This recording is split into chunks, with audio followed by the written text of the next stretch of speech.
Olá, caro telespectador, voltamos aqui com o nosso Direito e Justiça e hoje estamos aqui com nossos convidados super especiais, que é a doutora Ana Lúcia Barella, que vai falar para nós do direito educacional. A doutora Ana Lúcia Barella, ela é mestre em Direito Empresarial e Cidadania, professora e advogada da área do direito educacional. Temos também a nossa correspondente internacional, Gorete Stravini, que vai trazer para nós questões importantes do agronegócio lá em Portugal. E lá também vamos ter uma conversa da importância e também dos aspectos que envolvem a possibilidade de investimento nessa área lá. E claro, como não poderia ser diferente, teremos também os comentários aqui de notícias, informações jurídicas e legislação do nosso querido Ney Daniel, que também sempre, toda semana, traz informações relevantes aqui para nós. Nos acompanhe!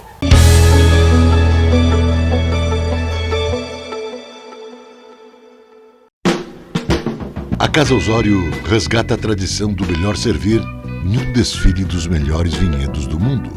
Uma rica carta de vinhos para quem gosta de qualidade. Casa Osório, bebidas finas, licores, uísques, vodkas, cervejas, bomboniere e mercearia e todos os prazeres do vinho. Casa Osório.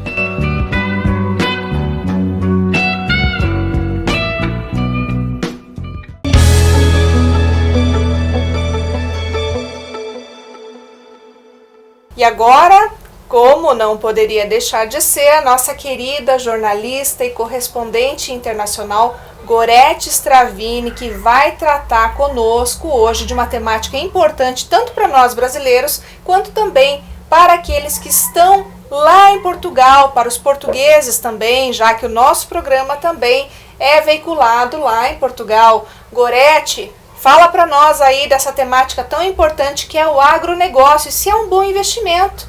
Fala para nós. Olá, a gente aqui mais uma vez, mais uma semana com o programa Direito e Justiça, diretamente aqui, ó, de Portugal, comigo, Gorete Stravini. Doutora Débora, Ney, gratidão, mais uma vez juntos. E hoje eu quero compartilhar com vocês essa notícia que é maravilhosa. O agronegócio aqui em Portugal, isso mesmo. Como funciona? O agronegócio em Portugal hoje ele representa mais de 50% do faturamento do PIB do país, isso mesmo. Como no Brasil, aqui muito do agro, ele também é herdado por é algo que vem de família, de berço. E o que é forte aqui em Portugal no agronegócio? As vinhas, que são as roças de uva. Tirando as roças de uva, vem a questão do gado, do suíno, batatas e cereais. Tem o trigo também, que é muito forte, mas os dois principais são o vinho, né, que são as vinhas, os vinhedos. Depois dos vinhos e dos vinhedos, tem a parte da pecuária, que é o suíno e o bovino. O suíno tem tanto exportação quanto importação. O suíno aqui é muito forte, a carne, né, que é a nossa famosa carne de porco aí no Brasil e no mundo. Olha só, eu fiz umas anotações aqui, vou compartilhar com vocês, porque o país aqui, ele tá num crescimento, o setor da agricultura, desde 2018. Mesmo com a pandemia, esse setor, o setor da agricultura, do agronegócio, ele não parou, ele continuou a alavancar e a crescer. E uma análise, né, que fizeram aqui do setor da agricultura é que nesses próximos 10 anos, como eu disse, ele vai tá em crescimento total. Eles prevê aí um crescimento de 100% já do que tem agora em 2022. Isso eu tô falando para 2032. Eles já estão prevendo esse crescimento gigante. Enfim, se você tem interesse de investir em Portugal, adquirir uma terra, um sítio, uma quinta, que é uma fazenda, investir nesse mercado tão promissor que é o agronegócio aqui, pode investir com tranquilidade, porque aqui é como no Brasil, o agro é forte, o agro é negócio, o agro é positivo. Então, essa semana, a minha dica aí para você que está assistindo o nosso programa Direito e Justiça é: agronegócio em Portugal, vale a pena investir? Vale! Então, seja muito bem-vindo. Gente, um beijo. Até semana que vem, doutora. Gratidão. Um beijo no coração. Ney. E até. Beijo.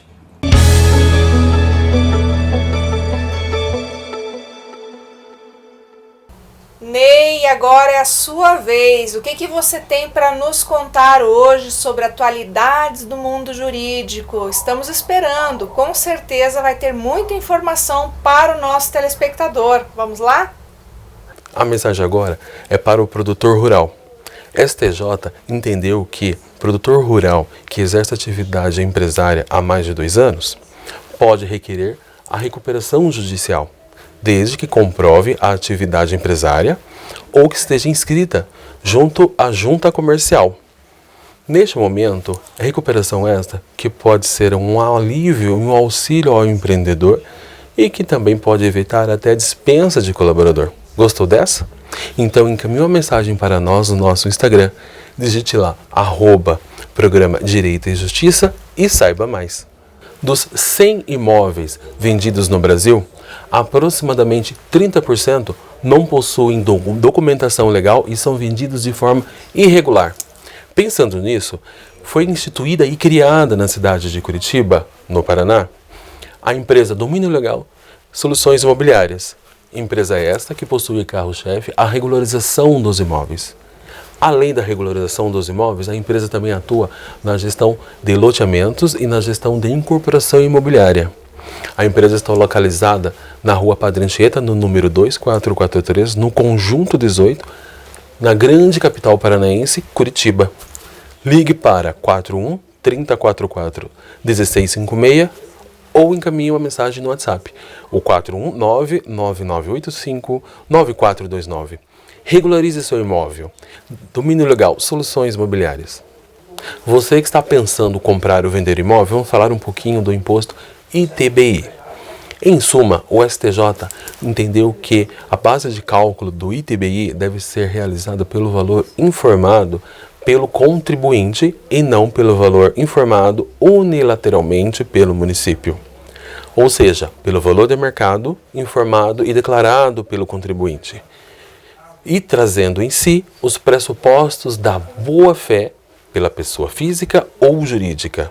Claro que o município pode questionar através das vias administrativas. Desta forma, é importante você procurar um profissional da área ou encaminhe uma mensagem para nós através das nossas redes sociais, do Instagram, @programa Direito e Justiça e saiba mais.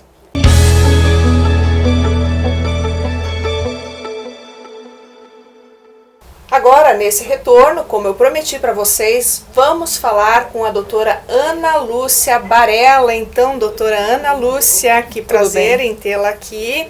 Mas eu já estou muito curiosa e, claro, já vou direto aqui para as perguntas, porque nós precisamos saber, dentro dessa temática que nós vamos conduzir hoje aqui com o telespectador, que é a atuação da advocacia na área do direito educacional, né?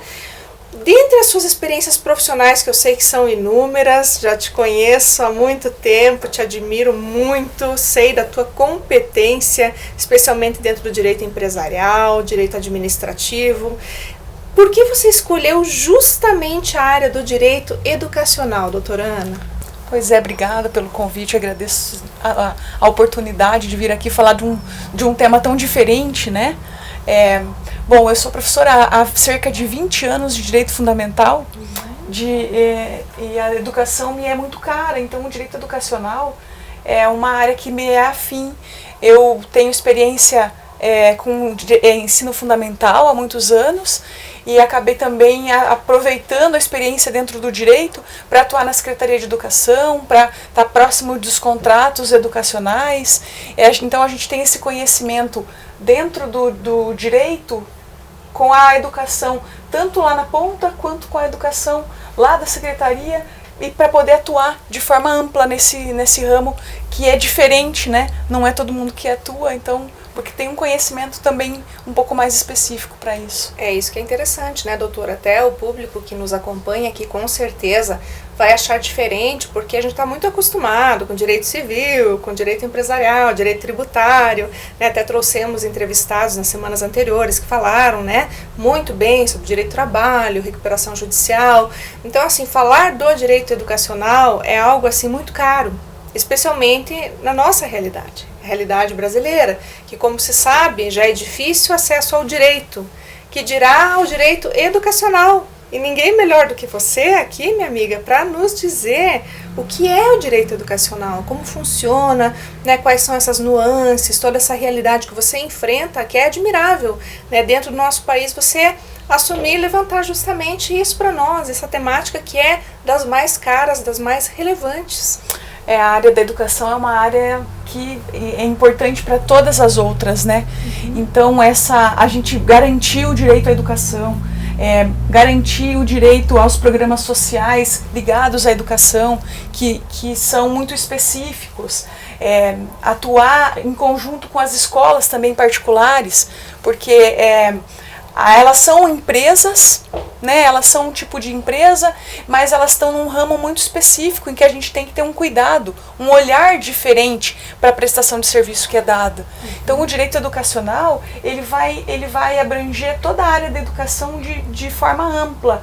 A gente tem leis municipais, estaduais, federais, então em todos os âmbitos, a depender da modalidade, a gente vai ter uma norma diferente, que pode ou não ter uma subsidiária.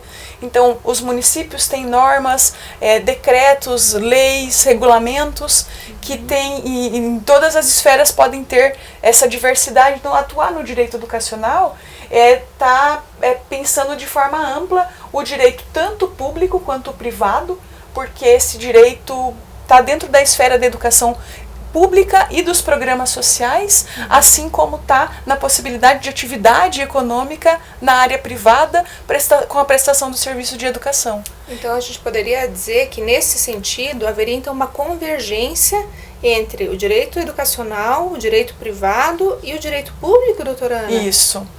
Ele abrange todos os ramos do direito, porque a gente vai pensar lá em direito, em solicitar um direito dentro da rede pública, ou mesmo regularizar o funcionamento de uma instituição privada, a gente vai estar ligado com o direito público, por exemplo. Quando a gente está pensando nas relações dentro das escolas e das faculdades, até dos cursos, porque a educação também está em cursos livres, por exemplo.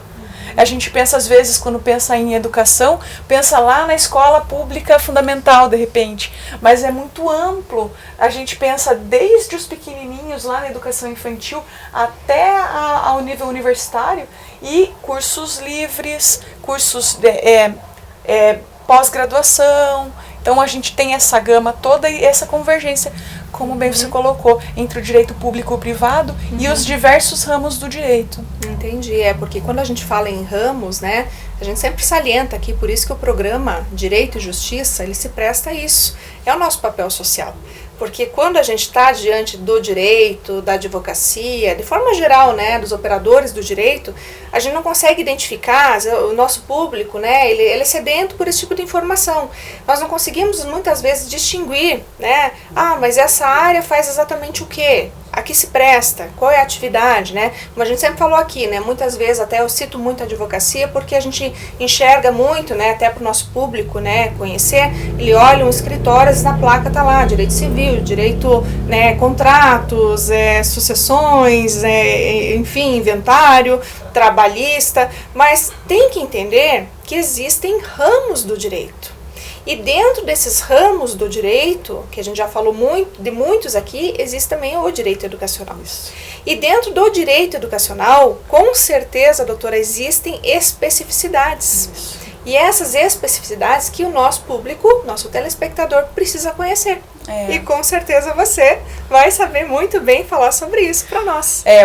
O direito educacional pode ser considerado um ramo, assim como o direito do trabalho, o direito civil, porque ele tem uma normativa própria, que é dentro da educação, ele tem princípios próprios e tem uma metodologia própria. Porque quando a gente pensa o direito educacional, eu tenho relações de consumo, por exemplo, dentro das escolas, com a relação de consumo na escola privada, com um contrato de ensino.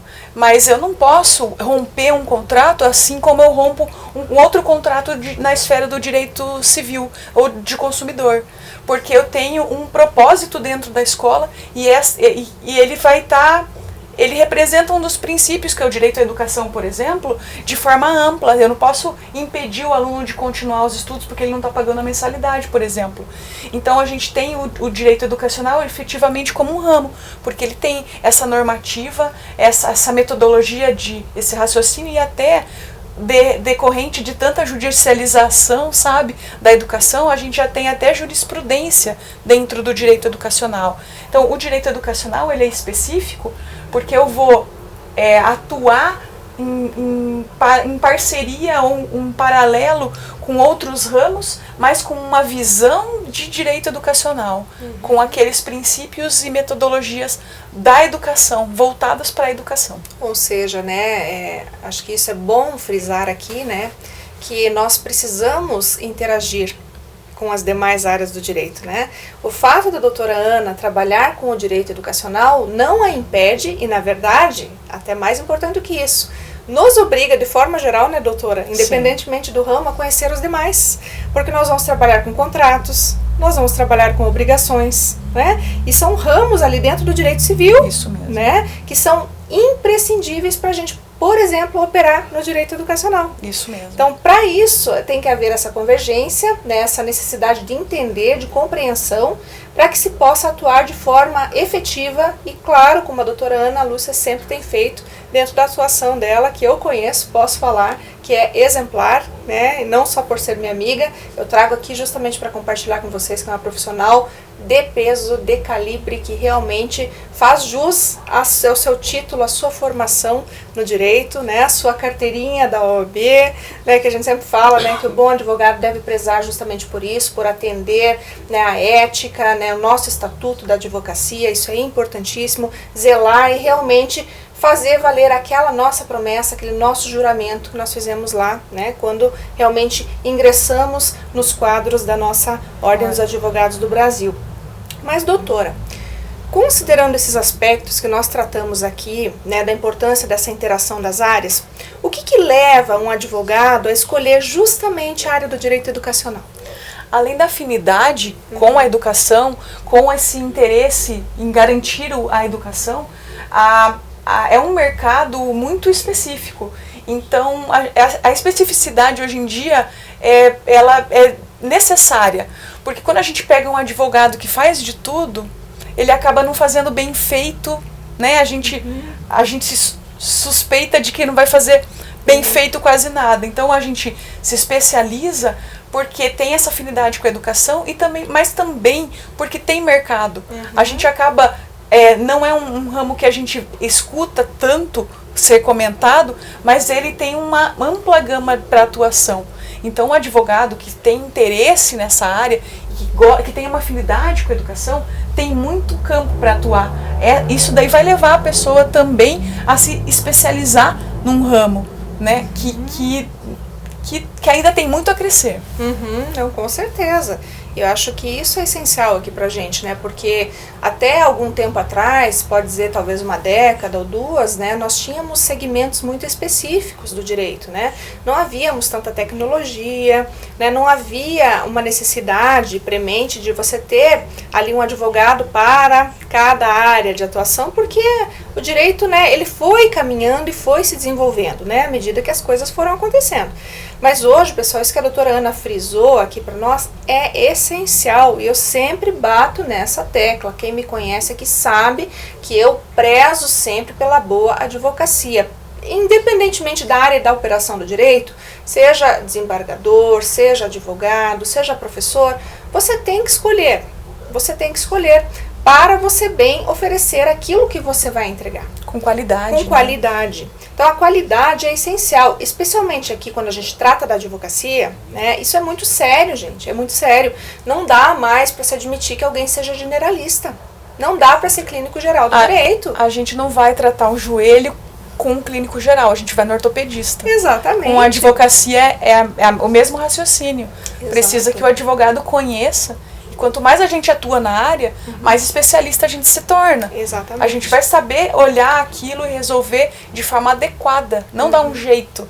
Exatamente. Perder o direito do cliente. Perder o prazo, porque são mundos diferentes. Se você pensar, por exemplo, traçar um paralelo entre o direito do trabalho, o direito penal, são prazos diferentes, são mundos diferentes. Direito educacional, outras matérias, outra discussão, ainda que nós tenhamos já falado sobre a questão da convergência, né, que é contrato, está praticamente... Está dentro do Código Civil com obrigações. Exatamente, você vai tratar no direito educacional, né? Em qualquer outra área também, dependendo ali, claro, no direito penal você não vai trabalhar muito com contrato, né? São outras questões, mas em regra, né, você vai trabalhar com contrato, então aqui também não é diferente. Mas a gente fala da especificidade, da necessidade de que o profissional seja especialista, justamente para que o seu direito seja sempre resguardado. É isso que a gente preza aqui, para que você consiga encontrar o profissional adequado, que pode ser aquele da sua confiança, mas que ele efetivamente saiba o que ele está fazendo, que ele seja realmente conhecedor daquela matéria especificamente, né, doutora Ana? Isso mesmo. Então, nesse ponto, e aproveitando já esse nosso contexto, quais seriam então as habilidades e conhecimentos práticos necessários para atuação nessa área? Olha, para atuar na área do direito educacional, primeiro, assim como todas as áreas, é preciso que o advogado gaste um pouco de energia, né? Porque se a gente quer ser especialista em alguma coisa, a gente tem que buscar conhecimento dentro daquela área. Então, para eu advogar dentro da área do direito educacional, eu preciso saber até aonde buscar a lei. Porque se eu preciso, então, a minha demanda é dentro do município, qual município, como que o município se organiza, o sistema de ensino do município, se é com relação ao Estado, aí como que eu vou buscar? Então a gente, para atuar dentro do direito educacional, precisa conhecer minimamente as leis da educação, mas você nunca vai conseguir todas, porque é muito específico de cada unidade da federação, de cada ente também, né? Então, atuar no direito educacional é se esforçar para ter um conhecimento básico em educação, de forma geral, mas também saber que você tem que atuar de acordo com a demanda que você recebeu. Então eu preciso conhecer tanto o que a gente falou do direito público e privado, tanto da esfera pública, o que demanda na esfera pública a necessidade do seu cliente, assim como o que demanda na esfera privada a necessidade para atender a necessidade do seu cliente. Precisa que o advogado se esforce, assim como em qualquer outro ramo do direito, para conhecer os princípios que regem a relação entre o direito e a educação, que garantem esse direito e a boa qualidade, né? E tudo que implica isso, porque às vezes a gente pensa só lá na sala de aula, mas eu tenho uma relação de professor, eu tenho os pais, eu tenho os gestores da instituição de ensino, os sócios do grupo educacional, a gente abarca muita coisa. Então eu preciso que a gente conheça minimamente essa organização da educação para poder atuar nesse ramo. Entendi. Então, olha só, até aproveito esse gancho, então, até porque como você mencionou que é necessário ter essas habilidades, né? Existe aí uma doutrina ou uma produção científica vasta, cursos, para que o profissional possa, de fato, estar atualizado, que ele consiga se colocar nessa área para poder oferecer um bom serviço? Olha, a gente ainda está, apesar de ter, lá em 1977, ter sido o primeiro congresso de direito educacional, se a gente pensar em termos... Se a gente pensar em termos históricos, o direito educacional é recente, essa organização como ramo é muito recente. A gente ainda tem uma produção bem restrita, uma produção científica pequena ainda com relação à possibilidade que tem. Cursos, se a gente pegar aí, a maioria das grades de graduação não oferecem um curso de direito educacional nem como uma matéria optativa, eletiva. A gente não vê isso na graduação. Talvez não seja de interesse geral e necessário para todo mundo, mas é uma disciplina que poderia estar contribuindo. Se não para atuar especificamente na área, mas pelo conhecimento mesmo, enquanto aluno inclusive, enquanto pai de aluno, enquanto profissional que pode receber uma demanda assim. Então a gente ainda tem poucos cursos, pós-graduações, algumas já estão começando a aparecer, nem todas de boa qualidade, é bom que a gente sempre pesquise bem e veja recomendações, mas é uma área em que o advogado pode crescer muito, contribuir porque a gente precisa contribuir com a sociedade. Então, se a gente também puder colaborar, escrever, publicar, para ampliar esse conhecimento, também é uma área promissora, né? Que pode contribuir com a sociedade. Então, nesse aspecto até eu já consigo ir para uma outra pergunta, inclusive, né? Como atuar, né? Quais são as áreas possíveis dentro do direito educacional, né? Porque até como você bem ponderou aqui, nós temos inúmeras possibilidades, né, de atuação, né, inclusive produção científica para você inovar, até mesmo na área acadêmica, de repente, mas claro, você melhor do que ninguém vai saber nos dizer aqui quais seriam as melhores formas de atuação dentro da área.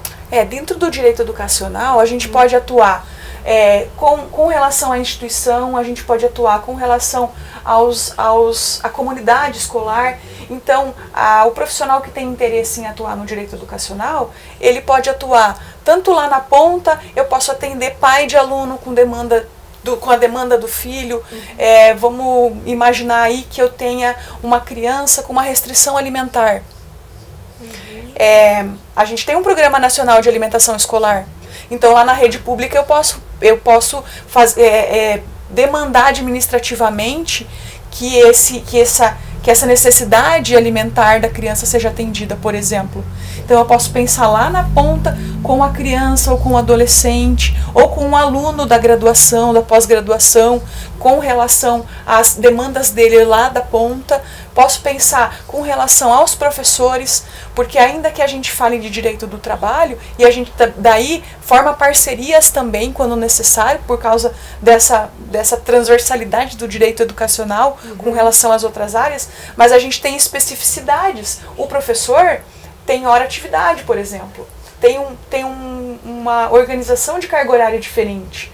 A gente precisa pensar nisso, consegue ir lá na ponta pensar no profissional, assim como a gente pode pensar na instituição.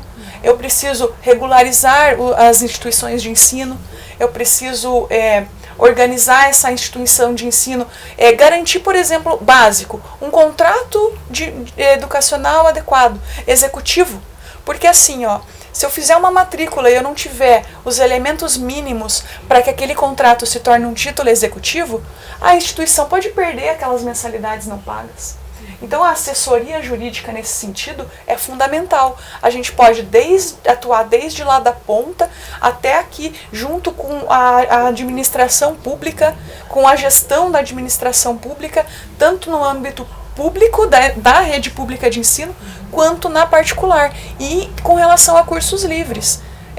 Assim, a título de exemplo, eu fiz uma parceria com um amigo que está atuando com direito de startups, e a startup em que ele está atuando é para oferecer cursos livres. Olha só. Então a gente precisa atuar em conjunto para eu ajudá-lo com a organização e as possibilidades desses cursos, porque ele precisa estar dentro das normas mínimas para ter um certificado, as horas-aula, como que ele pode oferecer os cursos.